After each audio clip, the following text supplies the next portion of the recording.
আমি সিনেমা হলে ঢুকছিলাম, আমার বুক এরকম দুক করছিল আর কি, ভয়ে যে কেউ যদি দেখে ফেলে, তুই সিনেমা দেখে আসছিস, আমার নিয়ে যাস নাই, তোরে আমি প্রথম সিনেমা হলে নিয়ে গেছি। যে প্রায় গানই উনি এরকম করে, হ্যাঁ, হাঁটার মধ্যে হঠাৎ করে এরকম করেন, তখন দর্শক হাততালি দিত। খুবই গৃহপালিত ছিলাম, মানে ঘর থেকে স্কুল, স্কুল থেকে ঘর, চালের ভিতর নিচে পলিথিন পেঁচিয়ে আমার শার্ট রেখে আসতাম, যাতে আর কেউ এটা দেখতে না পারে। সামনে তো ঈদ, আমরা ঈদ বিষয়ক কিছু কথাবার্তা বলি যে আসলে ঈদে কেমন করে কাটাতেন আর এখন ঈদটা আসলে কিভাবে কাটান। মানে আগে তো স্টার ছিলেন না, আগে তো মানুষ আপনাকে অত চিনতেন না। আমি এখনো স্টার কিনা আমি জানি না। না, আমি জানি না। এখন এখন আমাদের কাছে স্টার আমরা দেখি। আচ্ছা, এটা অনেক দর্শক আছে, এটা তারা আসলে যারা ভাববেন তাদের প্রতিও আমার কোনো ধরনের অভিযোগ নাই, যারা ভাববেন না তাদের প্রতিও নাই। এবং আমি সিম্পল খায়রুল বাশার, এটা আমার কাজ, এটা করে যাচ্ছি এবং আমি প্রচণ্ড ভালোবাসা পাই দর্শকের, এবং আপনাদের খুব ভালোবাসা পাই, স্নেহ পাই, এটা আমার জন্য আশীর্বাদ। এটুকুই আমি জানি। এই আর ঈদের কথা যদি বলি, যে ছোটবেলায় ঈদ ছিল, মানে ছোটবেলা যে ঈদটা যখন মানুষ অত চিনতেন না, হ্যাঁ। তখন কিভাবে ঈদটা কাটাতেন? ছোটবেলা মানুষ যখন চিনতো না তখন ঈদ কেমন কাটতাম, মানুষ চেনার পর ঈদ আরেক রকম হয় কিনা সেটা আমি জানি না, কিন্তু আমার কাছে যেটা মনে পড়ে বেশি, যে ছোটোবেলায় ঈদ ছিল অন্যরকম। মানে এটা এক ধরনের অদ্ভুত অনুভূতি নিয়ে আসতো আর কি। ঈদ 10 দিন পর, সেই 10 দিন যে কবে শেষ হবে, এই 10 দিন অনন্তকাল মনে হতো, যে কবে শেষ হবে, কবে শেষ হবে। একটা দিন গেল, আরেকটা দিন গেল, সেটা শুধু 10 দিন না, মাসখানেক আগে থেকে কাউন্ট হওয়া শুরু হতো। 38 দিন, আর 29 দিন, 38 দিন, এরকম ভিতরে চলতে থাকতো সারাদিন এরকম। একটা নতুন জামা আনলে সেটা লুকায় রাখতাম, যে এটা কেউ দেখা যাবে না। ইভেন আমি এটা আগেও বলছি যে আমাদের চাল রাখার বড় বড় এরকম ছিল, এটা আমাদের গ্রামের ভাষায় বলে মটকি, হ্যাঁ। তো এটা মাটির তৈরি আর কি, বড় বড় ড্রামের মতো আর কি। তো সেইটার ভিতর, চালের ভিতর নিচে পলিথিন পেঁচিয়ে আমার শার্ট রেখে আসতাম, যাতে আর কেউ এটা দেখতে না পারে এরকম। আবার রাতের বেলা ওই চালের ড্রামের ভিতর ঢুকে এটা নিয়ে একবার দেখতাম, যে এই তো এটা অন্যরকম ছিল, নতুন জামা, নতুন ঈদের। এখন যেটা হয় যে এটা অনেক বেশি আসলে ওই ধরনের ফিল আসলে দেয় না, কিন্তু যেটা এখন বেশি ভালো লাগে, যে সবাইকে নিয়ে ঈদ করা। তখন শুধু আমি ঈদ করতাম এরকম ছিল। হ্যাঁ, আমাকে কে নতুন জামা নিজেকে দিল, ঘিরেই সবকিছু হ্যাঁ, থাকতো। আমাকে কে নতুন জামা দিল, ঈদ হবে, ঈদ হবে। আমি চুপচাপ ছিলাম, কিন্তু ভেতর ভেতর আমার প্রচণ্ড এক ধরনের মানে আনন্দ ভালো কাজ লাগে, করতো। আনন্দ কাজ করতো ঈদের দিন, ঈদ ঈদ।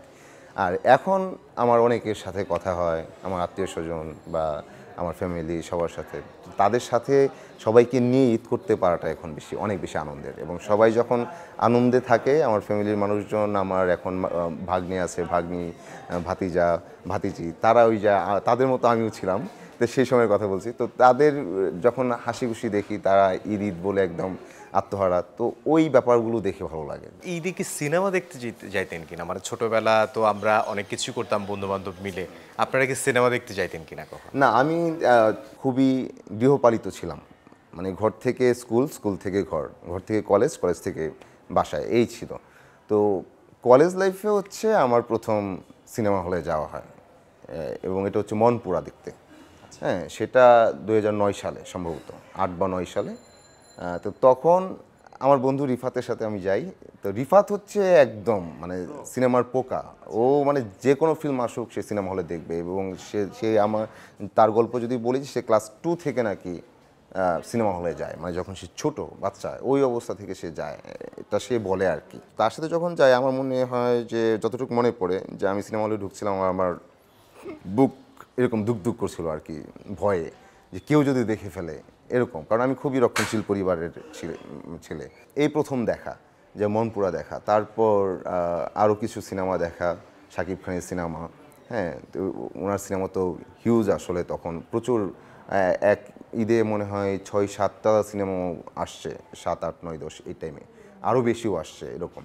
তো ওই সিনেমা দেখতে যাওয়া, তখন সিনেমায় হলে প্রথম যাওয়া। যতদিন ময়মনসিংহে ছিলাম, রিফাতকে নিয়ে যেতাম, রিফাতের সাথেই যেতাম, কারণ সে প্রথম আমাকে সিনেমা হলে নিয়ে গেছে। তো একটা দায়বদ্ধতা তো আছে, তো এই দায়বদ্ধতা থেকে যেতাম আর কি। তো আবার একটা হচ্ছে যে তার টাকায় আমাকে সিনেমা দেখাইছে সে প্রথম, তো এই দায়বদ্ধতা থেকে তাকে না নিয়ে গেলে সর্বনাশ, তুই সিনেমা দেখে আসছিস, আমার নিয়ে যাস নাই, তোরে আমি প্রথম সিনেমা হলে নিয়ে গেছি, আর তুই আমাকে ছাড়া এখনো দেখেছিস। এখনো দেয়? হ্যাঁ, এই ডায়লগ দেয়, তুই আমার ছাড়া ওই সিনেমা দেখে ফেলছিস, এইরকম ব্যাপার ছিল আর কি। তো তখন কি আপনার কাছে কেমন লাগতো শাকিব খানের? মানে তখন তো আর জানতেন না যে মেগা স্টার বা সুপারস্টার, না, এসব জানতাম এসব না। জানতেন না, কিন্তু হ্যাঁ, অভিনয়টা কেমন লাগে? অভিনয় ভালোই লাগতো, কারণ ওনার তো একটা ধাঁচ আছে আসলে, এটা একদম ডিফারেন্ট আসলে। এই ধাঁচের ফিল্ম ওনার এইটা দেখতে ভালোই লাগতো। হ্যাঁ, লাইক আমরা যদি বলি যে এখন ফরেস্ট গাম্প যেরকম, হ্যাঁ, দেয়ার উইল বি ব্লাড, তো সেম ইয়ের না, ধুনের না আসলে। তো ওনার স্টাইলটা ওনারই, এবং ওই ফিল্মটা দেখতাম সময় খুব ভালোই, এবং দর্শকের খুব উত্তেজনা ছিল ওনার এন্ট্রি দেখে। উনি যখন হাঁটেন, উনি যখন হঠাৎ একটা ডায়লগ দেন, বা উনি যখন প্রায়, আমি যেটা খেয়াল করতাম আর কি, যে প্রায় গানেই উনি এরকম করে, হ্যাঁ, হাঁটেন, হাঁটার মধ্যে হঠাৎ করে এরকম করেন, তখন দর্শক হাততালি দিত। তো ভালোই লাগতো আর কি, মানে সব ওর মিলে ভালোই লাগে, স্টাইলটা হ্যাঁ, বা ভালোই লাগে। ওনার সঙ্গে কাজ করার ইচ্ছা আছে? সেটা যদি সব দিক থেকে মনে হয় যে ওকে, তো অবশ্যই। আচ্ছা, নায়কের কথা আমরা শুনলাম, এরকম নায়িকা কেউ ছিলেন যে যার মুভি দেখতেন ভালো লাগতো? সেটা বললে চোখে যেটা আসে, বা আসলেই খুব ভালো লাগতো, নায়িকা ববিতা। উনি যখন ইয়াং ছিলেন, তো আমরা তো তখন সিডি ক্যাসেট এনে বা বেসিয়ার বা এরকমই বলতো এটাকে, তো দেখতাম আমাদের উঠানে মানুষ সবাই বসে সিনেমা দেখা হইতো। তো ওই সিনেমাগুলো আসলে, বা ওনাদের খুব দারুণ লাগতো। এবং আরেকজন আমার বিশেষ পছন্দের অভিনেত্রী, উনি হচ্ছেন কবরী আপু। তো ওনার ওনার ওনার অভিনয় দেখে আমি খুব মুগ্ধ আসলে, বা তখন দেখি এখন দেখি, তো ওনাকে দেখে অনেক কিছু শেখা যায়। তো ওনাদের এখনকার যারা অভিনেত্রী আছেন, নায়িকা আছেন, এদের মধ্যে দেখি, সবার কাজ দেখি, আসলে ওইভাবে ভাবি নেই, আমি কাজ দেখি, ভালো লাগে। কখনো এরকম মনে হয়েছে যে এই নায়িকার সঙ্গে বা এইরকম একটা মেয়ের সঙ্গে আমি প্রেম করতে পারতাম, বা এরকম একটা মেয়ে আমার বউ হতো? কোনো নায়িকা না, নায়িকা দেখে এটা এরকম এটা মনে হয় না, নায়িকা দেখে হয় নাই? আমার বিয়ে করব, বউ হবে, এরকম আমার আসলে সত্যি মনে হয় না। না, কি দেখে তাহলে মনে কারণ হয়েছে? নায়িকারা নায়িকা অভিনয় করতেছে ম্যাডামকে ওনারা। দেখে মনে হয়েছে তাহলে? মানে স্কুলের বা কলেজের ম্যাডামকে দেখে এরকম? স্কুল কলেজে ম্যাডামদের দেখে, আমি ম্যাডাম এবং আমার শিক্ষকদের প্রতি অন্যরকম একটা রেসপেক্ট ছিল, কারণ বড় আমি আপুদের টিচার হতে দেখে? চাইতাম এরকম। হ্যাঁ, সিনিয়র আপুদের দেখে, কাউকে কাউকে দেখে তো এটা মনে হয়েছে, কিন্তু এটার তো আসলে সুযোগ নাই। আমি এটাতেই বিলিভার ছিলাম, যে বিশেষ করে আমার ডিপার্টমেন্টে আমার, যদি বলি, আমার সিনিয়র ছিল 4 ব্যাচের সিনিয়র আপুরাই দারুণ ওনারা আমার ডিপার্টমেন্টে। এটা আমার ডিপার্টমেন্টের অন্য ছেলেরাও বলবে, অন্য মেয়েরাও বলবে আসলে, যে আমাদের ডিপার্টমেন্টের আমাদের সিনিয়র যারা ছিলেন ওনারা দারুণ সব কিছু, ওনারা চমৎকার গান গান, ওনাদের যদি বলি যে কথা বলা চলা সব কিছু মিলিয়ে, আমি কাকে রেখে কার কথা বলবো তো আমাদের সিনিয়র আপুরা দারুণ ছিলেন। একেবারে একটু আগে আপনি যেটি বলছিলেন যে আপনার ফ্যামিলি ছিল আসলে রক্ষণশীল, সেই জন্য সিনেমা দেখতে যেও ভয়ে ভয়ে থাকতেন যে ফ্যামিলির কেউ যদি আবার দেখে ফেলে। এখন কি অবস্থা? এখন তারা কি বলেন? আর দীর্ঘ সময় পর্যন্ত তো নিষেধ ছিল, না ছিল, বাট আমার কাছে মনে হয় যে এক একজনের নেতৃত্বের জায়গায় এক এক রকম। শ্রমজীবী মানুষ, উনি শ্রম দিচ্ছেন, আমিও শ্রমজীবী কাইন্ড অফ, তো আমিও শ্রম দিচ্ছি। তো আমার চিন্তা ছিল আসলে সবসময় আমি কেন যেন আমার একটু গান টানতো, একটু গল্প পড়তে ভালো লাগতো, কবিতা পড়তে ভালো লাগতো, ড্রয়িং দেখলে একটু তাকিয়ে থাকতাম, যাহা কি সুন্দর আঁকছেন। অভিনয়ের চিন্তাটা আসলে কখনো সেভাবে ছিল না, কিন্তু আমি যখন ক্যাম্পাসে আসলাম, যখন এই সব কিছুর প্রতি ভালো লাগা, বাট কোনোটাই আমি করতে পারি না, এই এই এর ভিতরে আবার মুকাভিনয়ে জয়েন করলাম। তো মুকাভিনয়টা করার সময় দেখলাম যে এইটা আমাকে অন্যরকম এক ধরনের ভাইব দিচ্ছে, এবং মুকাভিনয় যখন করি, তো আমি যখন শিখি, এটা খুব দ্রুত শিখে যাচ্ছি। আমি যখন পারফর্ম করি, আমার কাছে মনে হয় যে আমি যতটা না রিহার্সালে ছিলাম, তার চাইতে বেটার পারফর্ম করতেছি এখানে। স্টেজে ওঠার পর এক ধরনের অন্যরকম এনার্জি কাজ করতো।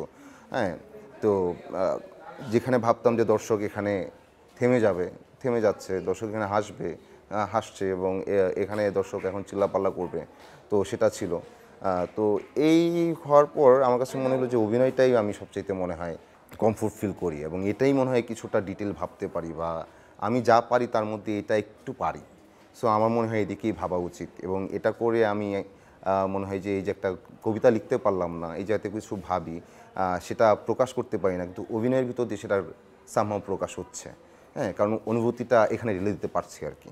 তো তখন ভাবা যে না, আমি অভিনয়টা আরও ইয়ে করব, এবং তখন ধীরে ধীরে ধীরে ধীরে অভিনয়ের দিকে আসা। তো এই আসার পথে ফ্যামিলি তো মানা ছিলই, ফ্যামিলি তো একটা ডিপার্টমেন্টে আমি ভর্তি হয়েছি, সেটাও খুব বলি যে লুকিয়ে আসলে, সেদিকেও এক ধরনের ইয়ে ছিল, কারণ তাদেরকে বোঝাতাম যে এখান থেকে পড়েও তো আসলে বিসিএস দেওয়া যাবে, আমি আরও ইনাফ টাইম পাবো চাকরির জন্য প্রস্তুতি নেওয়ার।